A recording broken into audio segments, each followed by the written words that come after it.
Hi, my beautiful brothers and sisters. This is Mary Hernandez with Genesis Kingdom, Part 2. So I'm going to close it up with Micah 4. And the title was from Part 1 video, that is the sins of covetousness and pride. And I pretty much broke it down to you and what the message was said. But again, I'll say it real quickly. In my Mary Hernandez Genesis Kingdom, it also has my email on there. Any questions for any prayers, any healing, I'm available. Also, it brought me to for Micah 4.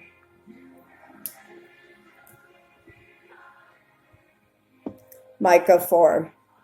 It says, "But in the last day it shall come to pass that the mountain of the house of the Lord shall be established on the top of the mountains, and it shall be exalted above the hills, and people shall not flow unto it. And many nations shall come and say, Come and let us go up to the mountains of the Lord, and the house of the God of Jacob. And he will teach us the ways, and we will walk in his path, for the law will go forth out of Zion, the word of the Lord from Jerusalem.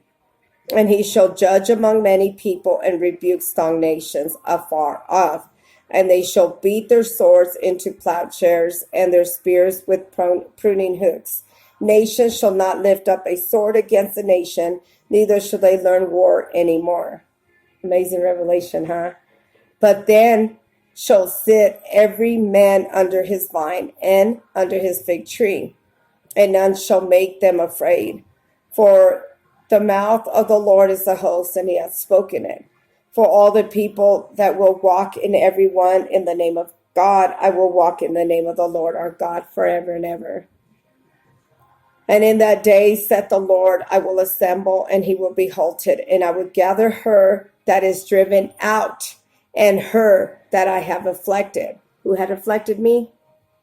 The Maker. Who had afflicted the children of Israel? The Maker. Why? Because of sin. Why? Because she felt forgotten. Mother God felt forgotten. The creator of heaven and earth felt forgotten. So nobody sees me. Nobody hears me. We're walking in the ways of the world. We're in the world, but not of the world. And we needed to come back to that, our own Jewish roots, our royalty, our world leaders, king womanship, come on, real kings out there, rise up. All of you are already on the throne. Just remember, stay in a straight place. Don't let your road be crooked, and don't let it be lukewarm. I'm not even going to say in and out. I want you in, and that's the way you should see it yourself, is I'm in. Not halfway, not titter-tottering, but all the way in, And it says, "And I will make her that halted a raiment, and her that was cast far off from strong nations. The Lord shall reign over them in Mount Zion, and from henceforth forever and ever." It says, "And thou, O tower of the flock, the stronghold of the daughter of Zion, unto ye it shall come the first dominion, and the kingdom shall come to the daughter of Jerusalem. For now those that do cry out loud, is there not a king in thee? And she said, has a counselor perished? For pangs to be taken thee from a woman in travail, be in pain and labor to bring forth, O daughter Zion, like a woman in travail. Though has not," it says, "For now shall thou go forth out of the city, and thou shalt dwell in the field, and thou shalt be even unto Babylon. And thou shalt be delivered from the Lord, shall redeem thee from the hands of thine enemies." It says, "Now also many nations gather against thee. And I said, let her be defiled. Let us go." It says, "Let us look upon Zion." But they don't know the thoughts of the Lord, neither understand his counsel. And he shall gather them as the sheaves into the floor. Arise and thresh, O daughter of Zion. I am. It says, "For I will make thine horn iron, and I will make the house of the brass, and thou shalt beat to pieces many people. And I will consecrate the gain unto the Lord, and the substance unto the Lord of the whole earth." Amen. I'm going to share one, I think it's one final Bible verse that brought me to Isaiah 55, 8 and 9. But I think I heard somebody pretty much, I think she was having a moment, like basically saying, oh, those are you that are fake prophets, da-da-da-da-da. Let me tell you something. I have said it repeatedly whenever I do any videos on here that I have said, if this has brought people back to the Creator and you're preaching, good. Who cares? I'm talking even if you say you see somebody else do it and then, how some of them are starting to, do coaches and coach you how to do it. There's a reason why they do that. A lot of it has to do for people to come back to God and learn the Bible, right? And then there's those that are anointed. If they don't know, well, they don't need to know. If they don't see it, well, they don't need to see it. But God sees it. And the people that know God will know you. However, I have always told you guys to make sure that you don't lie. Don't lie to the people. They've been lied to for so long. So were we. So whenever we get on here, and I have said it, do not say, oh, I had a dream or I had a vision and you didn't, or you heard somebody say a message out there and then you're repeating that message. Say it. There's nothing wrong if you're getting on here, if you weren't anointed or if you weren't chosen. You're learning the Bible. You're bringing out here, hey, you know what? And that's okay, because then guess what? You're going to start seeing a transformation in you. You know what I'm saying? And you'll start healing in yourself, in your family, praying over your family, and your prayers are going to be heard. So that's not a bad thing either. The whole thing is to bring people back to our Creator, into the 10 Commandments and away from that sinful world and a blood covenant with Satan. So it's a win-win. Don't let anybody discourage you. Don't say that you can't do it. If you're taking those coaching lessons from the ladies, let it. Or from men, you're learning, that's good. Learn the Bible, because it is a lot of time consuming, but it's worth it. Once you get like the revelation, you just want to keep going and going. And I already shared it with you when I've gone back and forth. And I'm like, man, I have read this, And then she started giving me revelation, Mother God. I started getting revelation after revelation after revelation. And now it's like an addiction. Now I can say I'm addicted to wanting the next revelation. Now you can say that. Because now I'm like, man, it is just amazing. And guess what it was? You asked for spiritual gifts. Give me the eyes to see, the ears to hear, and this journey is spiritual gifts. Yes, we're blessed and that's coming.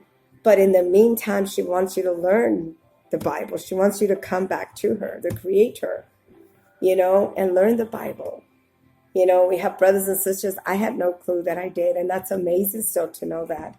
And, but at the end of the day, it's a relationship with the Creator. So it's not a bad thing. So don't let people, I don't know, you pray for her, because it's actually not a bad thing. What is bad is if you're lying.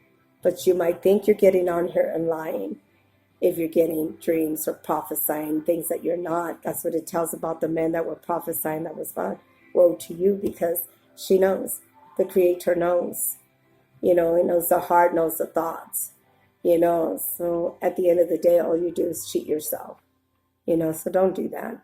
As I said, if you didn't have a dream, you didn't have a vision, don't say that you did, and I have shared that experience with you. Or if I heard somebody, say a message and I said, man, I wanted to know what that meant. So I go dig in there and I said, hey, you know what I'm saying? I heard so-and-so and I've said that with you, do the same.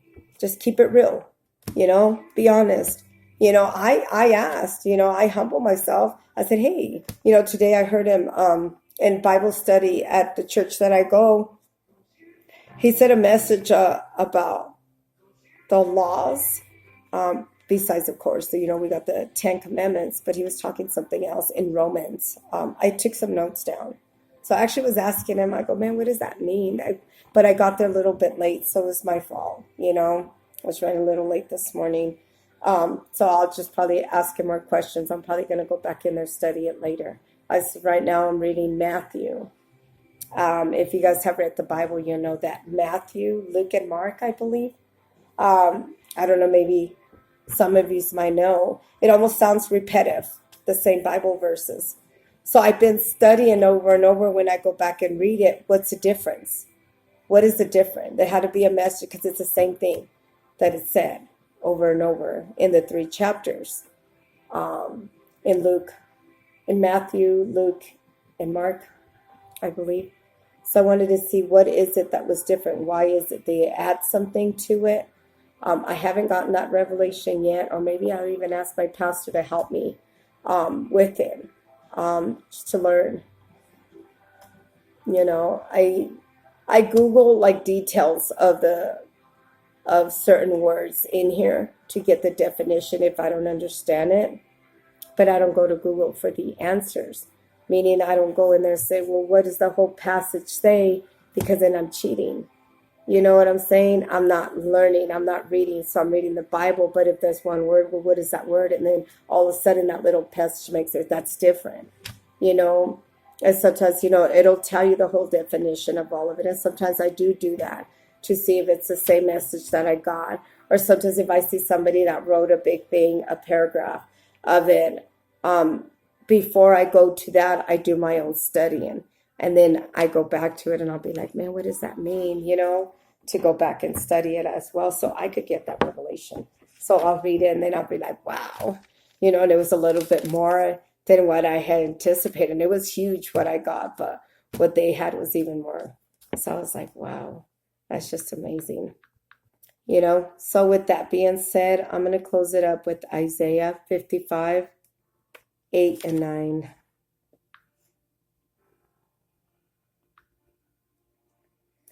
Isaiah 55, 8 and 9.